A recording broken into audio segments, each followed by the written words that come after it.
Hi friends, ನಮಸ್ಕಾರ ಎಲ್ಲರಿಗೂ. ರಂಜೂಸ್ homely ಫುಡ್ಗೆ ಎಲ್ಲರಿಗೂ ಸ್ವಾಗತ. ಇವತ್ತು ನಾನು 1 ಕಪ್ ತೆಂಗಿನ ತುರಿ ಉಪಯೋಗಿಸಿ ಒಂದು ಥಟ್ ಅಂತ ಮಾಡುವಂತ ಒಂದು ಬ್ರೇಕ್ಫಾಸ್ಟ್ ರೆಸಿಪಿ ಜೊತೆ ಬಂದಿದ್ದೀನಿ. ತುಂಬಾ ಸುಲಭವಾಗಿ ರುಚಿಕರವಾಗಿ ಮಾಡಬಹುದು. ಬನ್ನಿ ನೋಡೋಣ ಏನು ಹೇಗೆ ಮಾಡೋದು ಅಂತ ಎಲ್ಲ. ಆಮೇಲೆ ನೀವು ಫಸ್ಟ್ ಟೈಮ್ ಈ ಚಾನಲ್ ನೋಡ್ತಿದ್ರೆ ಚಾನಲ್ ಸಬ್ಸ್ಕ್ರೈಬ್ ಮಾಡಿ ಸಪೋರ್ಟ್ ಮಾಡಿ, ಅದರ ಪಕ್ಕದಲ್ಲೇ ಇರುವ ಬೆಲ್ ಐಕನ್ ಪ್ರೆಸ್ ಮಾಡಿ, ಅದರಲ್ಲಿ ಬರುವ ಆಲ್ ಆಪ್ಷನ್ಗೂ ಕ್ಲಿಕ್ ಮಾಡಿ.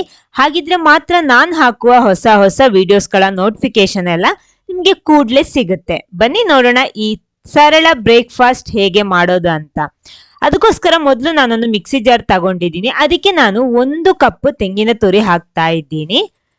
ಆಮೇಲೆ ರುಬ್ಬೋದಿಕ್ಕೆ ಎಷ್ಟು ಬೇಕೋ ಅಷ್ಟು ಮಾತ್ರ ನೀರು ಹಾಕ್ಬಿಟ್ಟು ನುಣ್ಣಗೆ ರುಬ್ಬೇಕು ಇದನ್ನ. ಆಮೇಲೆ ಇದಕ್ಕೆ 1 ಟೀ ಸ್ಪೂನ್ ಜೀರಿಗೆ ಕೂಡ ಹಾಕ್ತೀನಿ. ಇನ್ನಿದನ್ನ ರುಬ್ಬಿ ತರ್ತೀನಿ ನಾನು. ನೋಡಿ, ಇವಾಗ ರುಬ್ಬಿ ತಂದಿದ್ದೀನಿ, ನುಣ್ಣಗೆ ರುಬ್ಕೊಂಡಿದ್ದೀನಿ. ನೋಡಿ, ಈ ರೀತಿ ಇದೆ ನಮ್ಮ ಹಿಟ್ಟು. ಓಕೆ, ಇದನ್ನೊಂದು ಸೈಡಲ್ಲಿ ಇಟ್ಕೊಳ್ಳಿ, ಸಾಕು. ಆಮೇಲೆ ಒಂದು ಬೌಲ್ ತಗೊಳ್ಳಿ, ಮಿಕ್ಸಿಂಗ್ ಬೌಲ್. ಅದಕ್ಕೆ ನಾನಿಲ್ಲಿ ಅಕ್ಕಿ ಹುಡಿ ಹಾಕ್ತಾ ಇದ್ದೀನಿ. ನಾನು ಮೊದಲು ನೋಡಿ ಇವಾಗ 1 ಕಪ್ ಅಕ್ಕಿ ಹುಡಿ ಹಾಕೊಂಡಿದ್ದೀನಿ. ಪುನಃ ಕೂಡ 1 ಕಪ್ ತಗೊಂಡಿದ್ದೀನಿ. ಅದು ಎಲ್ಲ ಹಾಕ್ತಾ ಇಲ್ಲ, ಮೊದಲು ಅರ್ಧ ಹಾಕ್ತೀನಿ. ಆಮೇಲೆ ಬೇಕಿದ್ರೆ ಮಾತ್ರ ಸೇರಿಸ್ಬೋದು. ಇನ್ನು ರುಚಿಗೆ ತಕ್ಕಷ್ಟು ಉಪ್ಪು ಕೂಡ ಸೇರಿಸ್ತೀನಿ. ಆಮೇಲೆ ನಾವಿಲ್ಲಿ ರುಬ್ಬಿಟ್ಟಂತಹ ನಮ್ಮ ತುರಿ ಪೇಸ್ಟ್ ಇದೆಯಲ್ಲ, ಅದನ್ನ ಕೂಡ ಇದಕ್ಕೆ ಹಾಕ್ತಾ ಇದ್ದೀನಿ. ಮೊದಲು ಸ್ವಲ್ಪ ಹಾಕ್ಬಿಟ್ಟು ಈ ರೀತಿ ಮಿಕ್ಸ್ ಮಾಡ್ತೀನಿ. ಆಮೇಲೆ ಎಲ್ಲ ಕೂಡ ಇದಕ್ಕೆ ಹಾಕ್ತೀನಿ. ನೋಡಿ, ಈ ರೀತಿ ಇದೆ. ಇನ್ನು ಸ್ವಲ್ಪ ಕೈಯಲ್ಲಿ ಕೂಡ ಮಿಕ್ಸ್ ಮಾಡಬಹುದು. ನಮಗೆ ಎಲ್ಲ ಕೂಡ ಹಾಕ್ತಾ ಇದ್ದೀನಿ ನಾನು. ಹಾಕ್ಬಿಟ್ಟು ಇದನ್ನ ಚೆನ್ನಾಗಿ ಮಿಕ್ಸ್ ಮಾಡ್ಕೊಳ್ಳಿ. ನೀರು ಬೇಕಿದ್ರೆ ಮಾತ್ರ ಹಾಕಿದ್ರೆ ಸಾಕು. ನೋಡಿ, ಇವಾಗ ಹಿಟ್ಟು ನೋಡಿ ಈ ರೀತಿ ಇದೆ, ಸ್ವಲ್ಪ ಗಟ್ಟಿನೇ ಇದೆ. ಆದ ಕಾರಣ ಸ್ವಲ್ಪ ನೀರು ಹಾಕ್ತೀನಿ. ಮಿಕ್ಸಿ ಜಾರಿಗೆ ಸ್ವಲ್ಪ ನೀರು ಹಾಕ್ಬಿಟ್ಟು ಹಾಕ್ತೀನಿ. ಅಂದ್ರೆ ನಾವು ಚಪಾತಿಗೆಲ್ಲ ಯಾವ ರೀತಿ ಹಿಟ್ಟು ಕಲಿಸ್ತೀವೋ ಅದೇ ರೀತಿ ಇದಕ್ಕೂ ಮಾಡಬೇಕು. ಅದೇ ರೀತಿ ಅಷ್ಟು ಮೃದುವಾಗಿ ಬರಬೇಕು. ನೋಡಿ, ಈ ರೀತಿ ಸಾಕು ನೀರು, ಇನ್ನು ಜಾಸ್ತಿ ಬೇಡ. ಹಿಟ್ಟಿಲ್ಲಿ ರೆಡಿ ಆಗಿದೆ. ನೋಡಿ, ಇಷ್ಟು ಸಾಫ್ಟ್ ಆಗಿದೆ. ಆಮೇಲೆ ಇದು ನಾವು ರೆಸ್ಟ್ ಮಾಡಬೇಕಾದ ಅವಶ್ಯಕತೆ ಏನಿಲ್ಲ, ಕೂಡಲೇ ನಮಗೆ ಇದರಿಂದ ರೆಸಿಪಿ ಮಾಡಬಹುದು. ಅದಕ್ಕೋಸ್ಕರ ಕೈಗೆ ಸ್ವಲ್ಪ ಎಣ್ಣೆ ಸ್ಪ್ರೆಡ್ ಮಾಡಿಬಿಟ್ಟು ಇದನ್ನ ಸಣ್ಣ ಸಣ್ಣ ಉಂಡೆ ಮಾಡ್ತೀನಿ. ಜಾಸ್ತಿ ದೊಡ್ಡ ಉಂಡೆ ಮಾಡಬೇಡಿ. ನೋಡಿ, ಈ ರೀತಿ ಸಣ್ಣ ಸಣ್ಣ ಉಂಡೆ ಮಾಡಿದ್ರೆ ಸಾಕು. ನೋಡಿ, ಈ ರೀತಿ ಮಾಡ್ತಾ ಇದ್ದೀನಿ. ಎಲ್ಲ ಕೂಡ ಇದೇ ರೀತಿ ಮಾಡಿಡ್ಬೇಕು, ಅವಾಗ ಸುಲಭ ಆಗುತ್ತೆ ನಮಗೆ. ನೋಡಿ, ಈ ರೀತಿ ಇದೇ ರೀತಿ ಈ ಹಿಟ್ಟಿಂದ. ಆಮೇಲೆ ನೋಡಿ, ನಾನಿಲ್ಲಿ 1 ಕಪ್ ಮತ್ತು ಅರ್ಧ ಕಪ್, ಟೋಟಲ್ 1.5 ಕಪ್ ಮಾತ್ರ ತಗೊಂಡಿರೋದು. ಇನ್ನು ನೋಡಿ, ಎಲ್ಲ ಕೂಡ ಅದೇ ಹಿಟ್ಟಿಂದ ಉಂಡೆ ಮಾಡಿ ರೆಡಿ ಮಾಡ್ತೀನಿ.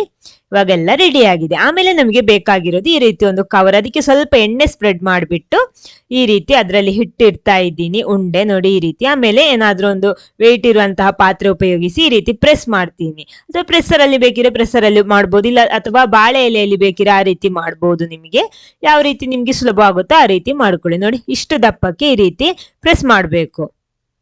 ಕರೆಕ್ಟ್ ನೋಡ್ಕೊಳ್ಳಿ, ಈ ರೀತಿ ಇರಬೇಕು. ಇನ್ನು ಎಣ್ಣೆ ಬಿಸಿ ಮಾಡೋದಿಕ್ಕೆ ಇಟ್ಟಿದ್ದೆ, ಚೆನ್ನಾಗಿ ಬಿಸಿ ಆಗಿದೆ. ಅದಕ್ಕೆ ನಾನು ಇದನ್ನು ಹಾಕ್ಬಿಟ್ಟು ಫ್ರೈ ಮಾಡ್ತೀನಿ.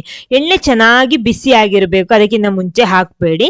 ಸ್ವಲ್ಪ ಸ್ವಲ್ಪ ಎಣ್ಣೆ ಈ ರೀತಿ ಅದರ ಮೇಲ್ಗಡೆ ಸ್ಪ್ರೆಡ್ ಮಾಡ್ಕೊಳ್ಳಿ. ಚೆನ್ನಾಗಿ ಉಬ್ಬಿ ಬರುತ್ತೆ ಅದು. ನೋಡಿ ಎಷ್ಟು ಚೆನ್ನಾಗಿ ಉಬ್ಬಿ ಬಂದಿದೆ ಅಂತ. ಇದೇ ರೀತಿ 2 ಬದಿ ಕೂಡ ಬೇಯಿಸ್ಕೊಳ್ಳಿ. ಇಲ್ಲಿ ನಿಮಗೆ ಗರಿ ಗರಿಯಾಗಿ ಬೇಕು ಅಂತ ಇದ್ರೆ ಸ್ವಲ್ಪ ಜಾಸ್ತಿ ಹೊತ್ತು ಫ್ರೈ ಮಾಡ್ಕೊಳ್ಳಿ, ಅಥವಾ ಮೃದುವಾಗಿ ಬೇಕು ಅಂತ ಇದ್ರೆ ಉಬ್ಬಿ ಬಂದ ಕೂಡಲೇ ಒಂದ್ಸಲ ಆಚೆ ಈಚೆ ಮಾಡಿಬಿಟ್ಟು ಕೂಡಲೇ ನಮಗೆ ಇದನ್ನ ತೆಗಿಬಹುದು. ನಿಮ್ಗೆ ಯಾವ ರೀತಿ ಬೇಕೋ ಆ ರೀತಿ ಮಾಡ್ಕೊಳ್ಳಿ. ನಾನು ಸ್ವಲ್ಪ ಗರಿ ಗರಿಯಾಗಿ ಮಾಡ್ಕೊಂಡಿದ್ದೀನಿ. ನೋಡಿ, ಸ್ವಲ್ಪ ಕಲರ್ ಎಲ್ಲ ಚೇಂಜ್ ಆಗಿದೆ. ಈ ರೀತಿ ಫ್ರೈ ಮಾಡ್ತಾ ಇದ್ದೀನಿ. ಇನ್ನು ಇದ್ರಲ್ಲಿರೋ ಎಕ್ಸ್ಟ್ರಾ ಎಣ್ಣೆ ಎಲ್ಲ ತೆಗ್ಬಿಟ್ಟು ಒಂದು ಟಿಶ್ಯೂ ಪೇಪರ್ಗೆ ಹಾಕ್ತಾ ಇದ್ದೀನಿ ನಾನು.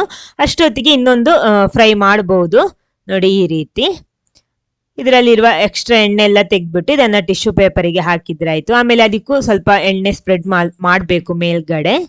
ನೋಡಿ, ಎಣ್ಣೆ ಚೆನ್ನಾಗಿ ಬಿಸಿ ಆದ ಕಾರಣ ನಮಗೆ ಬೇಗ ಬೇಗ ಇದಾಗುತ್ತೆ, ಚೆನ್ನಾಗಿ ಉಬ್ಬಿ ಕೂಡ ಬರುತ್ತೆ ಇದು. ನೋಡಿ, ಈ ರೀತಿ ನಮ್ಗೆ ಬ್ರೇಕ್ಫಾಸ್ಟ್ಗೆ ತುಂಬಾ ಸುಲಭವಾಗಿ ಮಾಡ್ಬೋದು. ಅಥವಾ ಆಯಿಲಿ ಅಂದ್ರೆ ಎಣ್ಣೆ ಫುಡ್ ಇಷ್ಟ ಇಲ್ಲ ಅಂದ್ರೆ ಸಂಜೆ ಹೊತ್ತೆಲ್ಲ ಈ ರೀತಿ ಮಾಡ್ಬೋದು.